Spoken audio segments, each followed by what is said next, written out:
बिस्मिल्लाहिर्रहमानिर्रहीम। मैं हूं नवीद गुमर। आपको आज के वीलॉग में खुशामदीद कहता हूं।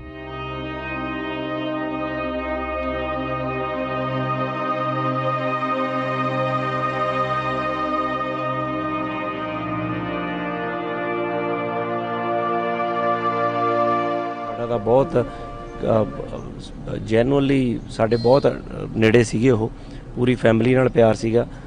ਪੁਖਰਾਜ ਉਹਨਾਂ ਨਾਲ, ਸਾਡੇ ਬੱਚਿਆਂ ਨਾਲ ਭੱਲਾ ਸਾਹਿਬ ਦਾ ਬਹੁਤ ਪਿਆਰ ਸੀਗਾ, ਜਿਵੇਂ ਸਾਡਾ ਉਹਨਾਂ ਦੇ ਨਾਲ ਸੀਗਾ। ਅਤੇ ਇਹ ਤਾਂ ਬੜਾ ਅਨਐਕਸਪੈਕਟਡ ਹੋਇਆ ਜੀ। ਕਦੇ ਮਤਲਬ ਤਿਆਰੀਆਂ ਚੱਲ ਰਹੀਆਂ ਸੀ ਕੈਰੀ ਔਨ ਜੱਟਾ 4 ਦੀਆਂ, ਅਸੀਂ ਬੜੇ ਖੁਸ਼ ਸੀ ਸਾਰੇ ਜਾਣੇ। ਥੋੜ੍ਹੇ ਦਿਨ ਪਹਿਲਾਂ ਹੀ ਇਹਨਾਂ ਨਾਲ ਕਹਾਣੀ ਡਿਸਕਸ ਕੀਤੀ ਸੀ, ਬਹੁਤ ਭਾਜੀ ਕਹਿੰਦੇ ਜਦ ਤੱਕ ਤਾਂ ਆਪਾਂ ਪੂਰੇ ਕਾਇਮ ਹੋ ਜਾਣਾ ਵਾ। ਆ ਤਾਂ ਬਹੁਤ ਸਡਨ ਹੋਇਆ, ਮਤਲਬ ਪਤਾ ਹੀ ਨਹੀਂ ਲੱਗਿਆ ਕਿਹੜੇ ਵੇਲੇ ਇੱਕਦਮ ਹੀ ਰਾਤ ਨੂੰ ਕਹਿੰਦੇ ਚੱਕਰ ਜਿਹਾ ਆਇਆ, ਅਤੇ ਉਸ ਤੋਂ ਬਾਅਦ ਇੱਕਦਮ ਹੀ ਸਾਰਾ ਕੁਝ ਖਰਾਬ ਹੋ ਗਿਆ, ਪਤਾ ही नहीं ਸੀਗਾ।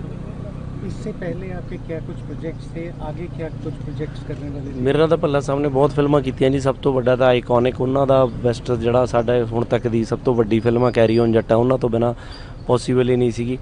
ਅਤੇ ਬਹੁਤ ਫਿਲਮਾਂ ਕੀਤੀਆਂ। ਲਾਸਟ ਫਿਲਮ ਵੀ ਉਹਨਾਂ ਨੇ ਜਿਹੜੀਆਂ 2 ਕੀਤੀਆਂ ਨੇ ਉਹ ਸਾਡੇ ਨਾਲ ਹੀ ਕੀਤੀਆਂ ਹੋਈਆਂ। ਇੱਕ ਕੈਰੀ ਔਨ ਜੱਟੀਏ ਫਿਲਮ ਹਲੇ ਉਹ ਆਉਣੀ ਆ, ਅਤੇ ਇੱਕ ਸ਼ਿੰਦਾ ਸ਼ਿੰਦਾ ਨੋ ਪਾਪਾ। ਸੋ ਉਦੋਂ ਦੇ ਇਕੱਠੇ ਸੀਗੇ। ਉਸ ਤੋਂ ਬਾਅਦ ਸਿਹਤ ਵਿਗੜੀ ਜਦੋਂ ਉਹਨਾਂ ਨੂੰ ਅਟੈਕ ਆਇਆ, ਅਤੇ ਬਟ ਹੁਣ ਬਹੁਤ ਟਾਈਮ ਤੋਂ ਕਾਫੀ ਠੀਕ ਹੋ ਰਹੇ ਸੀਗੇ, ਡੇ ਬਾਏ ਡੇ ਇੰਪਰੂਵ ਹੋ ਗਏ ਸੀ। ਪਹਿਲਾਂ ਤਾਂ ਇੱਕ ਵਾਰੀ ਗੱਲਾਂ ਬਾਤਾਂ ਪੂਰੀਆਂ ਰਿਸਪੌਂਡ ਨਹੀਂ ਸੀ ਕਰਦੇ, ਹੁਣ ਤਾਂ ਬਿਲਕੁਲ ਹਰ ਗੱਲ ਦਾ ਵਧੀਆ ਰਿਸਪੌਂਡ ਕਰਦੇ ਸੀ। ਹੁਣ ਤਾਂ ਕਹਾਣੀ ਪੂਰੀ ਸੁਣੀ, ਖੁਸ਼ ਸੀਗੇ ਬਹੁਤ, ਫਿਲਮ ਲਈ ਬਹੁਤ ਖੁਸ਼ ਸੀ, ਐਕਸਾਈਟਡ ਸੀ। ਕਹਿੰਦੇ ਯਾਰ ਕੈਰੀ ਔਨ ਜੱਟਾ 4 ਤੋਂ ਹੀ ਸ਼ੁਰੂ ਕਰਨਾ ਹੁਣ ਕੰਮ ਖਿੱਚਣਾ ਹੈ। ਆ ਤਾਂ ਚੇਤੇ 'ਚ ਹੀ ਨਹੀਂ ਸਾਡੇ। बहुत ही दुखदाई खबर है जी। और भल्ला जी जितने अच्छे आर्टिस्ट थे उससे भी ज़्यादा अच्छे इंसान थे, क्योंकि सभी को प्यार करने वाले थे और कमाल के आर्टिस्ट थे। और बहुत सारी फिल्में उनकी देखी भी, उनके साथ काम भी किया, स्टेज भी साझी किया उनके साथ। और जो उनसे सीखा, और बहुत कम लोग होते हैं जिनसे इतना अच्छा सीखने को मिलता है कि इतने बड़े पद पर हों, जब इतने बड़े मुकाम पर हो, और कैसे हम्बल रहना है और कैसे लोगों से प्यार से रहना है, उनसे सीखना चाहिए। कहने को तो कुछ है नहीं है, मतलब लफ्ज़ नहीं है, क्योंकि भल्ला जी बहुत मतलब इतनी ज़्यादा एज नहीं मानता मैं, 65। भल्ला जी को बहुत काम करना था अभी, और बहुत सारे किरदार ऐसे थे वो जो करना चाहते थे।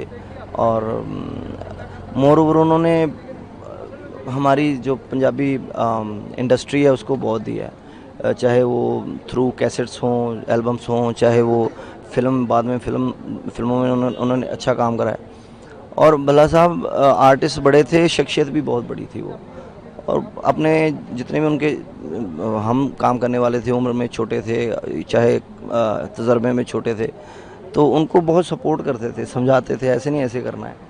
सो भल्ला साहब फैमिली चाहे वो सामाजिक उनकी चीज़ें हों, वो बहुत जोड़ के रखते थे। और कोई उनमें ये नहीं था कि बहुत बड़े आर्टिस्ट हैं और वो दिखाएंगे या किसी को लेट डाउन करेंगे, कभी ऐसा हुआ नहीं। और पॉजिटिविटी, और मतलब उनके चेहरे पे कभी उदासी मैंने, मतलब इतने पॉजिटिव इंसान थे कि चेहरे पे उदासी नहीं कभी देखी मैंने, कभी उनको उदास हुए नहीं देखा था इतने सालों में। सो ये थे भल्ला साहब, और मतलब बहुत दुख हो रहा है आज। यही कहूँगा कि परमात्मा उनको अपने चरणों में निवास दे। जी, आज बड़े दुख की बात है कि भाई हमारे पंजाबी इंडस्ट्री के एक दिग्गज कलाकार जसविंदर भल्ला, जो लगभग more than 45 years actively he was participating in the entertainment industry through his comedy, and his comedy was concerned and related to the social causes, social issues. उनकी कॉमेडी में सिर्फ हंसी मजाक नहीं थी, सिर्फ मनोरंजन नहीं था। He was a artist with depth उनकी social concerns, political concerns, cultural concerns of the state, and he was well aware of the language, art and culture, and he was also a well-led teacher in the Punjab Agriculture University. तो मुझे लग रहा है कि ऐसे पढ़े लिखे और ऐसे लोग जो समाज से इतने गहरे तरीके से जुड़े होते हैं, जिनका मकसद सिर्फ पैसा कमाना नहीं, लोगों को हंसाना नहीं, बल्कि अपनी कॉमेडी और अपने आर्ट के ज़रिए मनोरंजन के साथ साथ लोगों को कुछ ना कुछ अच्छा मैसेज देना है।